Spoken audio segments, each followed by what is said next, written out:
Oh, you just lost a lot of progress. That's a deep frustration, a real punch in the gut.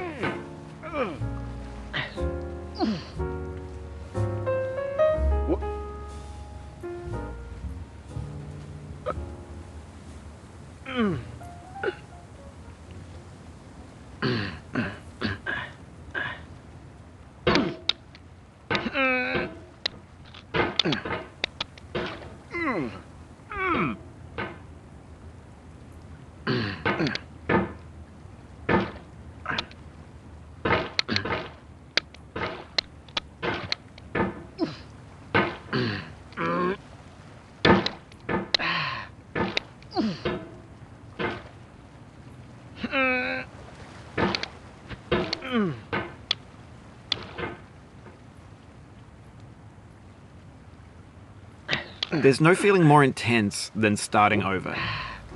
If you deleted your homework the day before it was due, as I have, or if you left your wallet at home and you have to go back after spending an hour in the commute. If you won some money at the casino and then put all your winnings on red but it came up black. If you got your best shirt dry cleaned before a wedding and then immediately dropped food on it. If you won an argument with a friend and then later discovered that they just returned to their original view. Starting over is harder than starting up. If you're not ready for that, like if you've already had a bad day, then what you're about to go through might be too much. Feel free to go away and come back. I'll be here. Alright, thanks for coming with me on this trip. I'll understand if you have to take a break at any point. Just find a safe place to stop and quit the game. And don't worry, I'll save your progress, always. Even your mistakes. This game is a homage to a free game that came out in 2002, titled Sexy Hiking. The author of that game was Jazzuo, a mysterious Czech designer who was known at the time as the father of B games. And B games are rough assemblages of found objects. Designers slap them together very quickly and freely, and they're often too rough and unfriendly to gain much of a following.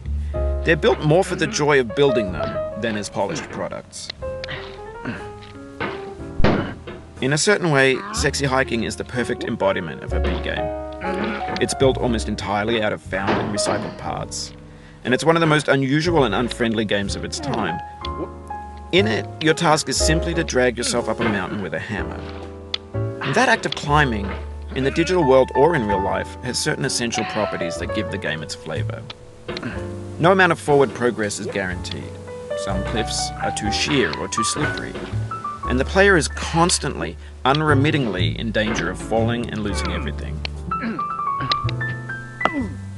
Anyway, when you start Sexy Hiking, you're standing next to this dead tree that blocks the way to the entire rest of the game. It might take you an hour to get over that tree, and a lot of people never got past it. You prod and you poke at it, exploring the limits of your reach and your strength, trying to find a way up and over. And there's a sense of truth in that lack of compromise.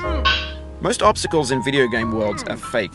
You can be completely confident in your ability to get through them once you have the correct method or the correct equipment or just by spending enough time. In that sense, every pixelated obstacle in Sexy Hiking is real. The obstacles in Sexy Hiking are unyielding, and that makes the game